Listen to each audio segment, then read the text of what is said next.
தங்கள் மனம் கவரும் திரைக்கலைஞர்களின் வாழ்க்கை பயணத்தை தாங்கள் தொடர்ந்து காண உங்கள் நியூஸ் மிக்ஸ் டிவியை சப்ஸ்கிரைப் செய்து கொள்வதுடன் நிகழ்ச்சி பிடித்திருந்தால் லைக் என்ற பட்டன் மூலம் தங்கள் விருப்பத்தையும் மற்றவர்களும் அறிந்திட ஷேர் என்ற பட்டன் மூலம் பகிர வேண்டுகிறோம்.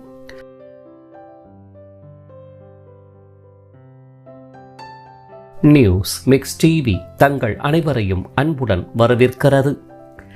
நீள்வட்ட வடிவ அழகிய முகத்தில் மீனை போன்ற கவர்ந்தெழுக்கும் காந்த விழிகளையும் கூர்மை மிக்க எடுப்பான நாசிகளையும் மட்டுமின்றி மாநிலம் கொண்ட தோற்றப் பொலிவில் நவரசங்களையும் நன்கு வெளிப்படுத்தும் முகபாவம், நெடிந்த உயரம் இல்லை எனினும் கடுகு சிறுத்தாலும் காரம் போகாது என்பார்களே, அதை போல பன்முக கலைத்திறன்களை தன்னகத்தை கொண்டவர்.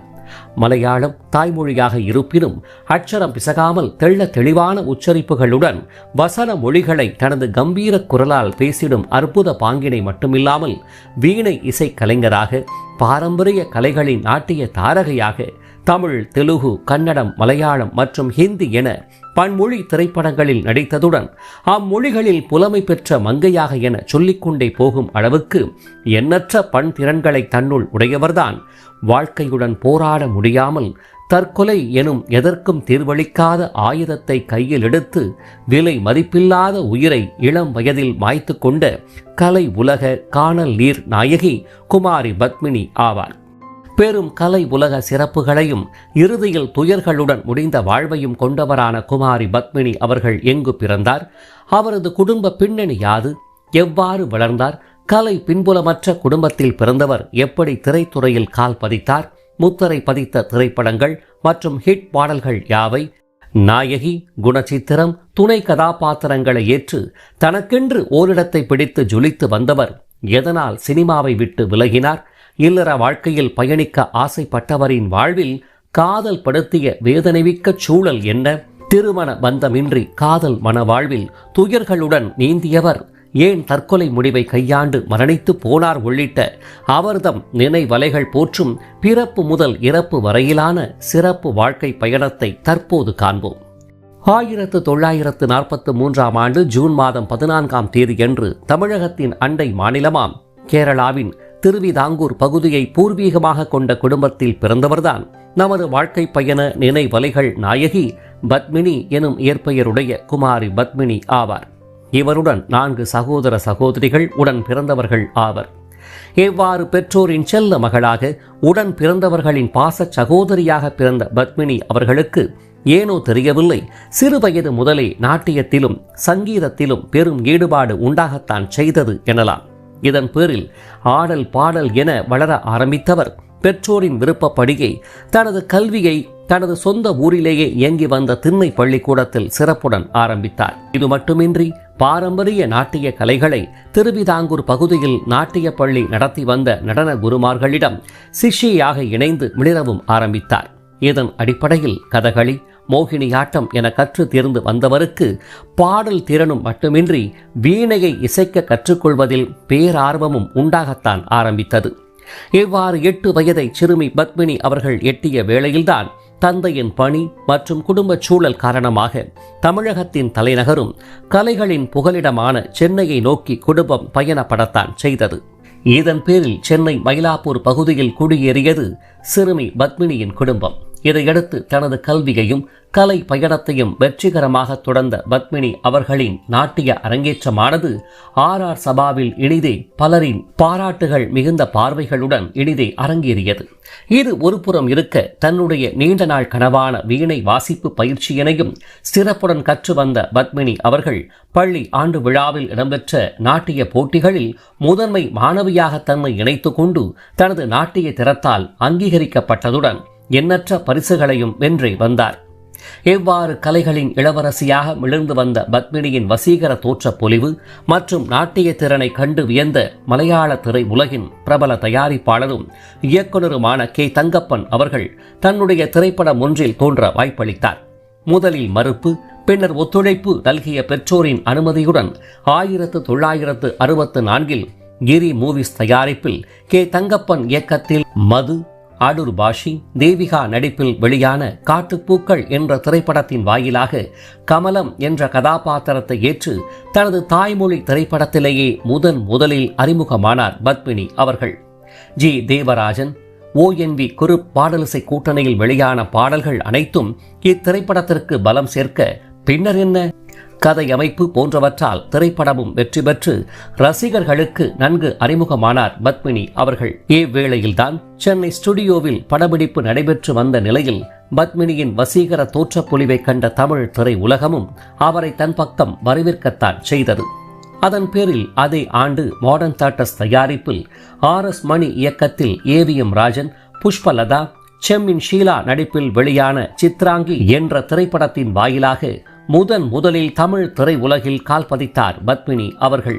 இத்திரைப்படத்தின் மூலம் சிறு கதாபாத்திரத்தை ஏற்று ரசிகர்கள் மனதில் பெரிதளவில் நிலை பெறாத வண்ணம் அறிமுகமான பத்மினி அவர்கள் நடிகர் திலகம் சிவாஜி கணேசனின் நீலவானம், ஜெமினி கணேசனின் அண்ணாவின் ஆசை உள்ளிட்ட திரைப்படங்களில் அவ்வப்போது தலைக்காட்டியும் வந்தார். இந்நிலையில் 1968 BR பந்துலு இயக்கத்தில் வெளியான ரகசிய போலீஸ் 115 என்ற திரைப்படத்தில் மக்கள் திலகம் MGRின் தங்கையாக 2 வேடங்களை ஏற்று நடித்த MN நம்பியாரின் மனைவி பார்வதி என்ற கதாபாத்திரத்தை ஏற்று தனது நடிப்பை நன்கு வெளிப்படுத்தி ரசிகர்களை கலங்கவும் வைத்திருப்பார்.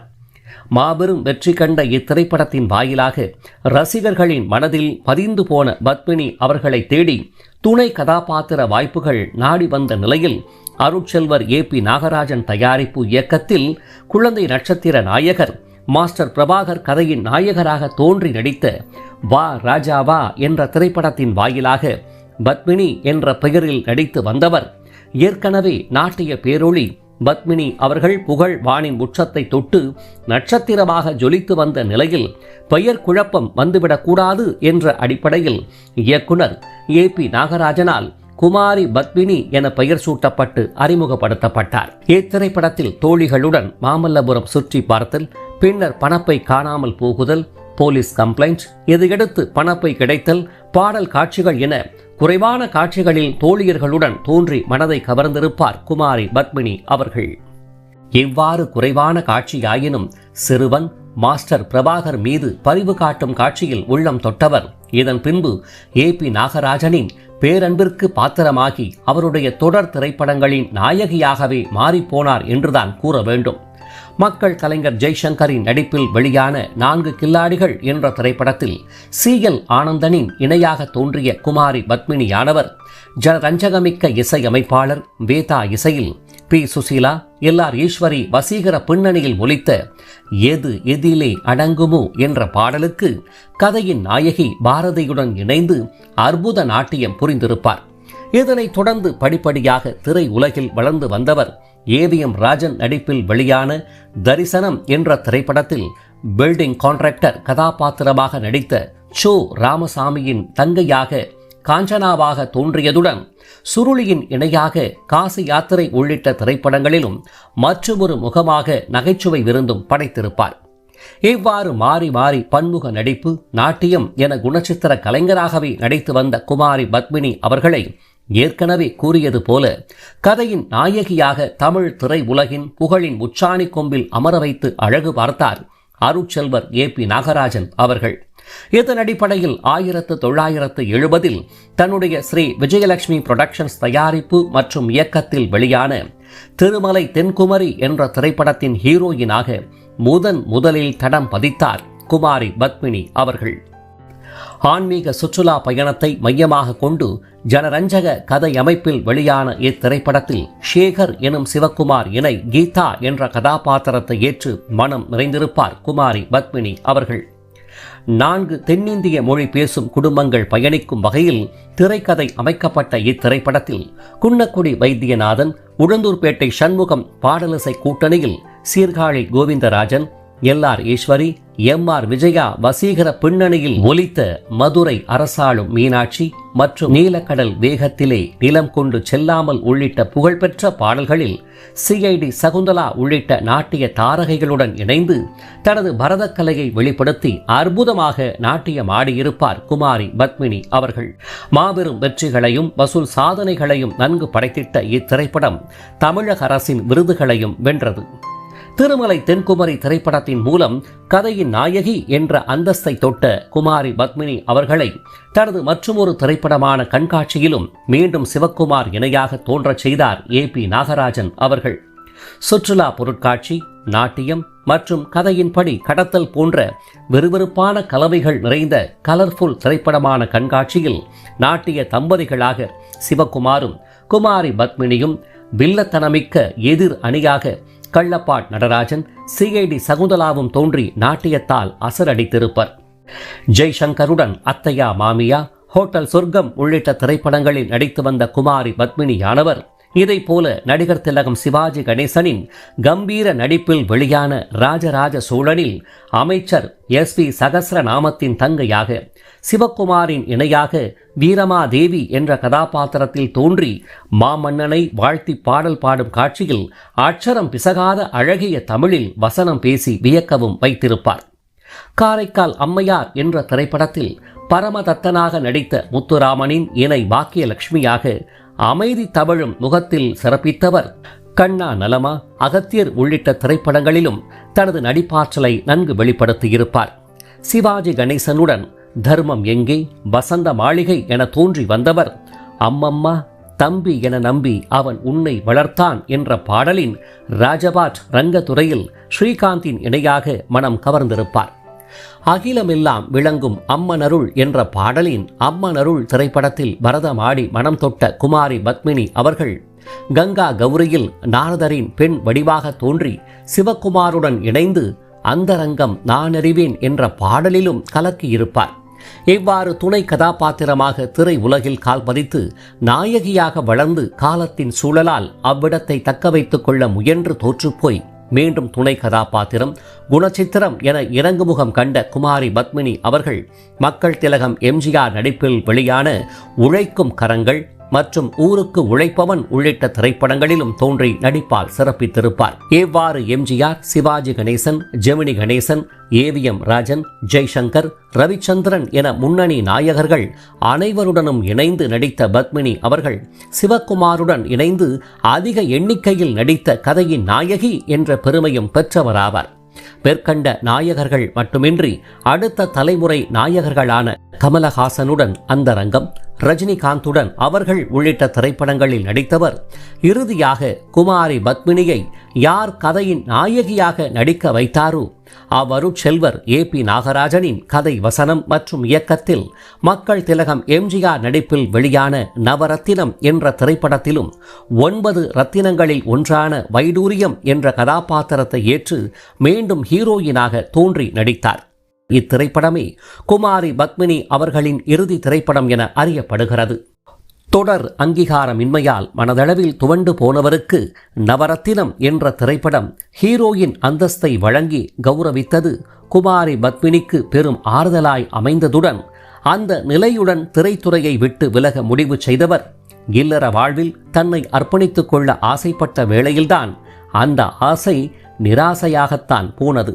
ஆம், கலை உலகில் பன்முக கதாபாத்திரங்களை ஏற்று தான் ஓடி ஓடி சம்பாதித்த சொத்துக்களை திரை உலக வாய்ப்புகள் குறைந்த போது கணக்கிட்ட போதுதான் தான் நம்பியவர்களாலேயே ஏமாற்றப்பட்ட வேதனையான சூழல் தெரியவர அதன் பேரில் ஒரு வழக்கறிஞரை கொண்டு இழந்த சொத்துக்களை பெற முயற்சிக்கும் வேளையில்தான் அவ்வழக்கறிஞருடன் ஏற்பட்ட நட்பு பின்பு காதலாக மலர்ந்து திருமணத்தில் முடியும் தருவாயில் சொத்துக்கள் மட்டுமின்றி காதலும் தன்னை ஏமாற்ற என மனதளவில் பெரிதும் பாதிக்கப்பட்டவராக பயணித்த வேளையில்தான் இதனை எடுத்து பொருளாதார நெருக்கடிகள் மற்றும் இன்னும் பல சிரமங்களால் வீழ்ந்து போன வேளையில்தான் குமாரி பத்மினிக்கு ஆறுதல் அளிக்கும் வகையில் அறிமுகமானார் இஸ்லாமிய கப்பல் முதலாளி ஒருவர். இந்த அறிமுகம் நாளாவட்டத்தில் திருமணமின்றி காதல் மனம் ஒன்றிய வாழ்வில் பயணிக்கத்தான் ஆரம்பித்தது. இதனைத் தொடர்ந்து காலத்தின் ஓட்டம் மற்றும் வேறு பல மாற்றங்களால் இருவருக்கும் இடையே ஏற்பட்ட கருத்து வேறுபாடுகள் ஒரு கட்டத்தில் உச்சத்தை தொட அதற்கு வடிகாலாக குமாரி பத்மினி அவர்கள் எடுத்த முடிவுதான் பெரும் தவறாகும். வாழ்வில் தான் கண்ட ஏமாற்றங்கள், சந்தித்த போராட்டங்கள் என மன ரீதியாக பாதிக்கப்பட்ட குமாரி பத்மினி அவர்கள் 1980ஆம் ஆண்டு ஏப்ரல் 16ஆம் தேதியன்று இரவு தூங்கும் வேளையில் எடுத்துக்கொண்ட அதிகளவு தூக்க மாத்திரைகளானது மறுநாள் காலை பொழுது புலர்ந்தும் குமாரி பத்மினியை இப்புவி உலகை காண விடாது மரணம் என்ற நிரந்தர தூக்கத்தையே வழங்கிவிட்டுதான் சென்றது. தனது மனவலிகளுக்கு ஒரு தீர்வாக புவி உலக துன்பங்களிலிருந்து தன்னை விடுவித்துக் கொள்ள எதற்கும் தீர்வளிக்காத, என்றென்றும் முடிவையே தராத வாழ்ந்த வாழ்க்கைக்கு ஒரு அர்த்தமற்ற நிலையை தரும் தற்கொலை என்ற கடும் சூழலில் குமாரி பத்மினி அவர்கள் மறைந்து போனது கலை உலகிற்கும் அவரை நேசித்த ரசிகர்களுக்கும் பெரும் பேரிழப்பாகும். இவ்வாறு கதையின் நாயகி குணச்சித்திரம் மற்றும் துணை கதாபாத்திர பன்முக நடிப்பாலும் அட்சரம் பிசகாத தமிழ் உச்சரிப்பினாலும் பிரமிக்க வைக்கும் நாட்டிய திறத்தாலும் வீணை கலையின் இளவரசியாகவும் என பல திறன்களை தன்னுள் கொண்டவரும் ரசிகர்கள் மனதில் பேரிடம் பிடித்து உடலால் மறைந்தாலும் உள்ளத்தால் இன்றும் வாழ்ந்து வரும் குமாரி பத்மினி அவர்களின் நினைவலைகளானது கலை பயணம் இப்புவி உலகில் உள்ளவரை மறையாது ஞாபகப்படுத்திக் கொண்டே இருக்கும் என்றால் அது மிகையாகாது. இவரை போன்ற நினைவலை கலை நாயகியர்களான தென்னிந்தியாவின் மர்லின் மன்றோ என புகழப்பட்டவரும் எம்ஜிஆர், சிவாஜி கணேசன், ஜெமினி கணேசன் என முன்னணி கலைஞர்களோடு இணைந்து நடித்தவரும் கலை நாட்டிய தாரகையும் கொலையா அல்லது தற்கொலையா என மர்மம் விலகாத வகையில் 21 எனும் இளம் வயதில் மறைந்து போன அழகு பதுமையான விஜயஸ்ரீ அவர்களின் வாழ்க்கை பயணத்தை மேலே தோன்றும் இணைப்பின் மூலமாகவும், தென்னக ஹேமமாலினி என வர்ணிக்கப்பட்டவரும் மக்கள் திலகம் எம்ஜிஆரின் இறுதிப்பட கதையின் நாயகியும் வாழ்க்கை போராட்டங்கள் தந்த வலியாலும் கொடுமையாலும் வாழ வேண்டிய வயதில் உருக்குலைந்து மறைந்து போன பத்ம பிரியா அவர்களின் வாழ்க்கை பயணத்தை மேலே தோன்றும் இணைப்பின் மூலமாகவும், கே பாக்கியராஜின் முதல் காதல் மனைவியும் நாயகி, குணச்சித்திரம் மற்றும் வில்லி கதாபாத்திரங்களை ஏற்று சிறப்பித்தவரும் 25 எனும் இளம் வயதில் மரணித்து போனவருமான வேதனை நாயகி பிரவீணா அவர்களின் வாழ்க்கை பயணத்தை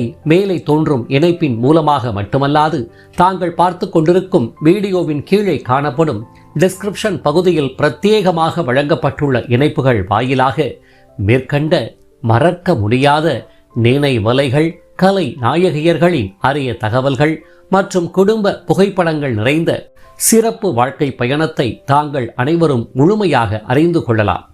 இவர்களை போன்ற மறக்க முடியாத நினைவலைகள் கலை நாயகியர்களின் வாழ்க்கை பயணத்தை தாங்கள் தொடர்ந்து காண உங்கள் நியூஸ் மிக்ஸ் டிவியை சப்ஸ்கிரைப் செய்து கொள்வதுடன் பின்னர் வரும் பெல் பட்டனில் உள்ள ஆல் என்ற எழுத்தை தெரிவு செய்து கொண்டு தங்களின் விருப்பத்தை லைக் என்ற குறியீடு மூலமாகவும் கருத்துக்களை கமெண்ட் பாக்ஸ் வாயிலாகவும் பகிர வேண்டுகிறோம். காத்திருங்கள் மற்றும் ஒரு வாழ்க்கை பயணத்திற்கு. அதுவரை இணைந்திருங்கள் உங்கள் நியூஸ் மிக்ஸ் டிவியுடன். நன்றி.